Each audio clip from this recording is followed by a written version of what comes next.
Welcome to drift with Mithun G. So ഈ കഴിഞ്ഞ long weekend ഞങ്ങൾ മോൺട്രിയലിൽ നിന്ന് ടൊറോണ്ടോ വഴി നയാഗ്ര വരെ ഒരു ട്രിപ്പ് പോയി. അപ്പോൾ 3 ദിവസം ഉണ്ടായിരുന്നു നമുക്ക് ടോട്ടൽ. അതിൽ ഫസ്റ്റ് ഡേ നമ്മൾ ടൊറോണ്ടോ സൂ ആണ് കവർ ചെയ്തത്. ടൊറോണ്ടോ സൂ എന്ന് പറഞ്ഞാൽ വളരെ വിശാലമായി കിടക്കുന്ന ഒരു സൂ ആണ് കേട്ടോ. നമ്മുടെ മെയിൻ ഉദ്ദേശം ട്രൈസൂൻ്റെ ടഗും എന്ന് വെച്ചാൽ ടൈഗറാണ് കേട്ടോ. ടഗുമും ജിറാഫും ഒക്കെ കാണാനായിരുന്നെങ്കിലും അതിനേക്കാളുമൊക്കെ ഒരുപാട് ആനിമൽസ് അവിടെ ഉണ്ടായിരുന്നു. അതും ഭയങ്കര വൃത്തിയായിട്ട് വെൽ മെയിൻറ്റെയിൻഡ് ആയിട്ടുള്ള ഒരു സൂ. ഞാൻ പൊതുവേ ഈ സൂവിനൊക്കെ എതിരാണ് കേട്ടോ.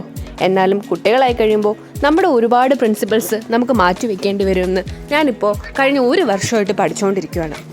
അപ്പോൾ ഒരു മെയിൻ കാര്യം എന്ന് വെച്ചാൽ അമിത്തിന് ഹാമിൽട്ടണിൽ ഒരു ക്രിക്കറ്റ് പെട്ടെന്ന് കയറി വന്നതുകൊണ്ട് അവൻ അത് കളിക്കാൻ വേണ്ടിയിട്ട് പോയി. ഞാനും ത്രേസും ചേട്ടനും മാത്രമേ ഉണ്ടായിരുന്നുള്ളൂ. സോ അമിത്തില്ലാത്തൊരു വിഷമം ഞങ്ങൾ അറിയാണ്ടിരിക്കാൻ വേണ്ടി ചേട്ടൻ തലങ്ങനും വിലങ്ങനെയൊക്കെ മാറി നിന്ന് ഒരുപാട് വീഡിയോസ് എടുക്കുന്നുണ്ടായിരുന്നു.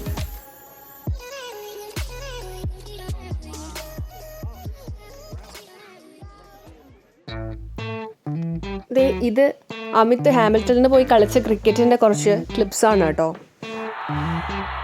കളിച്ചിട്ട് കുറച്ച് നാളായി, ഫോം ഔട്ടായി എന്നൊക്കെ ആൾ പറയുന്നുണ്ടായിരുന്നെങ്കിലും മാൻ ഓഫ് ദ മാച്ച് ഒക്കെ ആയിരുന്നു. ഭയങ്കര അടിപൊളിയായിട്ട് കളിച്ചിട്ടുണ്ടായിരുന്നു എന്ന് എല്ലാവരും പറയുന്നുണ്ടായിരുന്നു.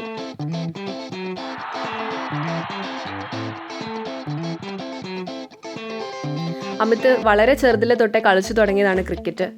ആള് കുട്ടിയായിരിക്കുമ്പോൾ ഭയങ്കര ആക്റ്റീവായി ഓടി നടന്ന് ബഹളമായിരുന്നതുകൊണ്ട് അച്ഛൻ കൊണ്ട് ചേർത്താണ് ക്രിക്കറ്റ് കളിക്കാൻ വേണ്ടി എന്നൊക്കെ കഥകൾ പറഞ്ഞ് കേട്ടിട്ടുണ്ട്.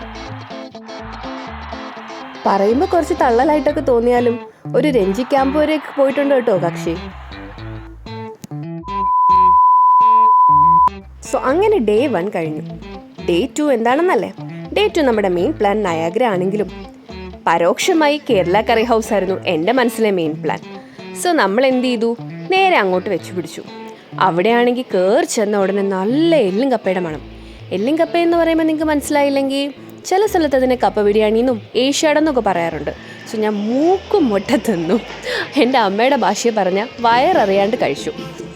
അപ്പോൾ ആ ബുഫേ ഒക്കെ കഴിച്ച് ഞങ്ങൾ പതിയെ നയാഗ്ര ഫോൾസിലോട്ട് പോയി. നയാഗ്രയിൽ ഓൾറെഡി ഞങ്ങളൊരു ക്രൂസ് ബുക്ക് ചെയ്തിട്ടുണ്ടായിരുന്നു. 5:30 ആയിരുന്നു ടൈം. ഓൺലൈൻ തന്നെ നമുക്ക് ടിക്കറ്റൊക്കെ ബുക്ക് ചെയ്യാൻ പറ്റും. ഞങ്ങൾക്ക് പെർ ഹെഡ് $34 ആയിരുന്നു എന്നാണ് എൻ്റെ ഒരു ഓർമ്മ. പല ടൈമിൽ നമുക്ക് ക്രൂസ് സെലക്ട് ചെയ്യാൻ പറ്റും. ഞങ്ങൾ 5:30 ആയിരുന്നു, പക്ഷേ 7:30ക്ക് ഒരു സ്പെഷ്യൽ ക്രൂസ് ഉണ്ട്. അതിലെടുക്കുവാണെങ്കിൽ നമുക്ക് ഫയർ വർക്ക്സ് ഒക്കെ കാണാൻ പറ്റും. ഓൾമോസ്റ്റ് എവറി ഡേ നയാഗ്രയിൽ ഫയർ വർക്ക്സ് ഒക്കെ ഉണ്ട് കേട്ടോ.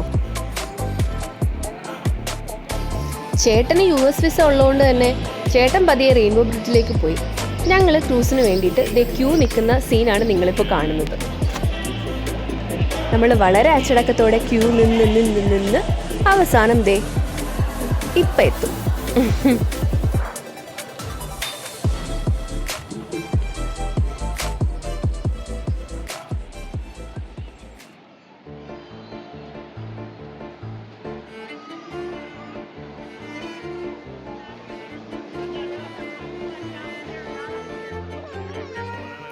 അങ്ങനെ നമ്മൾ റെയിൻകോട്ടൊക്കെ ഇട്ട് ക്രൂസിലേക്ക് കയറാൻ പോവാണ് കേട്ടോ. ത്രേസൂനും ഒരു കുട്ടി റെയിൻകോട്ടൊക്കെ കിട്ടി.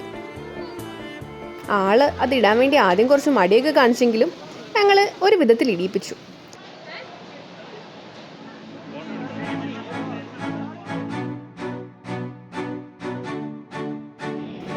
ബോട്ട് പതിയെ എടുത്തു തുടങ്ങിയപ്പോഴത്തേക്കും ത്രേസൂടെ മൂടൊക്കെ മാറി കരയാൻ വേണ്ടി തുടങ്ങി. ആകെ ഒരു ഇളക്കവും കുലുക്കവും ഒക്കെ കണ്ടപ്പോൾ അവള് പതിയെ പേടിച്ചു പോയി കേട്ടോ. ആ കാണുന്നതാണ് കേട്ടോ റെയിൻബോ ബ്രിഡ്ജ്. ആ ബ്രിഡ്ജ് US-നെയും കാനഡയും തമ്മിൽ ഒന്നിപ്പിക്കുന്ന ബ്രിഡ്ജാണ്.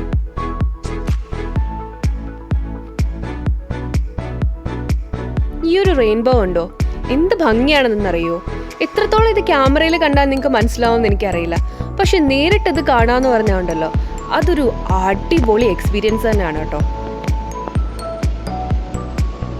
പിന്നെ കുറച്ചങ്ങോട്ട് പോയി വാട്ടർഫോൾസിൻ്റെ സൈഡിൽ കൂടെ പോകാൻ നേരത്ത് ഭയങ്കരമായിട്ട് നമ്മുടെ ദേഹത്തേക്ക് വെള്ളം വീഴുന്നുണ്ടായിരുന്നു. അതോടെ ആയപ്പോൾ ത്രേസി നിർത്താണ്ട് കരഞ്ഞു തുടങ്ങി. അപ്പോൾ എന്നിലെ അമ്മയുടെ ധർമ്മബോധം ഉണർന്നു. ഞാൻ ഒരു സ്റ്റെപ്പ് പുറകേക്ക് മാറി നിന്നു, അല്ലെങ്കിൽ പാവം പേടിച്ചു പോയില്ലേ. എന്നാലും I had my life of my moment. കാരണം ലൈഫ് ഓഫ് പൈ എൻ്റെ ഫേവറേറ്റ് മൂവിയാണ്. എപ്പോഴും അത് കാണുമ്പോൾ അയ്യോ ഇങ്ങനെയൊക്കെ നമുക്ക് ലൈഫിൽ പറ്റുമോ എന്നെനിക്ക് തോന്നാറുണ്ട്. എന്തായാലും അതിൻ്റെ ഒരു ഒരു ഒരു ഒരു 0.1% ഞാൻ അനുഭവിച്ചിട്ടുണ്ടെന്ന് തന്നെ പറയാം. അമിത് ഓടി നടന്ന് വീഡിയോയും ഫോട്ടോ ഒക്കെ എടുക്കുന്നുണ്ടായിരുന്നു. അമിത് ഞാനും തമ്മിലുള്ളൊരു മെയിൻ ഡിഫറൻസും അത് തന്നെയാണ്. അമിത്തിന് എല്ലാ മൊമെൻറ്റും ക്യാപ്ചർ ചെയ്യണം. പക്ഷെ ഞാനെന്ന് പറഞ്ഞാൽ അപ്പോൾ ഫോൺ എവിടെയാ ഫോട്ടോ എവിടെയാണെന്നൊന്നും ചിന്തിക്കുക പോലും ഇല്ല. ആ മൊമെൻറ്റിൽ തന്നെ നിൽക്കും.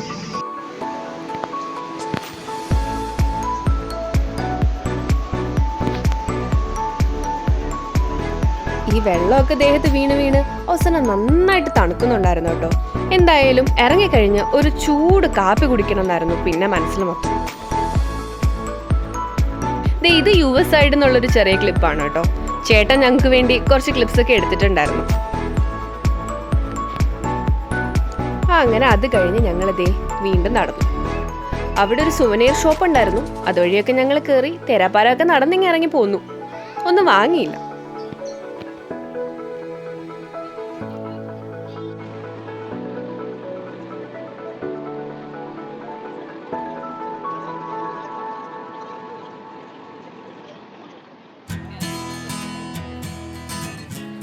ഫോൾസിന്റെ നേരെ ഓപ്പോസിറ്റ് ഒരു വലിയ പാർക്കുണ്ട്.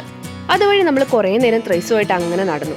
നല്ല സുഖമാണ്, ഭയങ്കര കാം ഫീലാണ്. ഇത്ര ആൾക്കാരുണ്ടെങ്കിലും ഭയങ്കര ബഹളമൊന്നുമില്ല കേട്ടോ. എല്ലാവരും അവരവരുടേതായ ലോകത്തിൽ എൻജോയ് ചെയ്ത് അങ്ങനെ ഇരിക്കുകയാണ്. ഇനി വൈകിട്ടത്തെ ഫയർ വർക്ക്സ് ഒക്കെ കഴിഞ്ഞിട്ടാവും എല്ലാവരും തിരികെ പോവാ.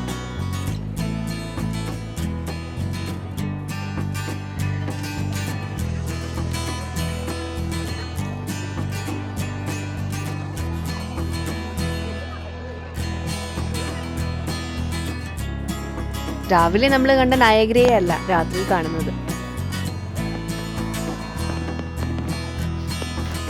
രാത്രിയിൽ ലൈറ്റ് ഷോയും ഫയർ വർക്കും ഒക്കെ ഉള്ള നയഗ്ര കാണാൻ ഇത്രയും ഭംഗിയാണ് കേട്ടോ. ഞങ്ങൾക്ക് വേറെ കുറച്ച് പ്ലാൻസ് ഉണ്ടായിരുന്നത് കൊണ്ട് ഇത് നേരിട്ട് കാണാൻ പറ്റിയില്ല. പക്ഷെ ഈ വീഡിയോസ് കാണുമ്പോൾ ഇത് കാണാതെ വന്നത് വലിയൊരു നഷ്ടമായെന്ന് തന്നെ പറയാട്ടോ. അങ്ങനെ ടൊറോണ്ടോയും നയാഗ്രയും ഒക്കെ നന്നായിട്ട് എക്സ്പ്ലോർ ചെയ്ത് 3 അടിപൊളി ദിവസം കഴിഞ്ഞ് ഞങ്ങൾ പെട്ടിയൊക്കെ പാക്ക് ചെയ്ത് തിരിച്ച് മോൺട്രിയലിലേക്ക് പോവാണ് കേട്ടോ. അപ്പോൾ നിങ്ങൾക്ക് ഈ വീഡിയോ ഇഷ്ടപ്പെട്ടെങ്കിൽ do like, share and subscribe.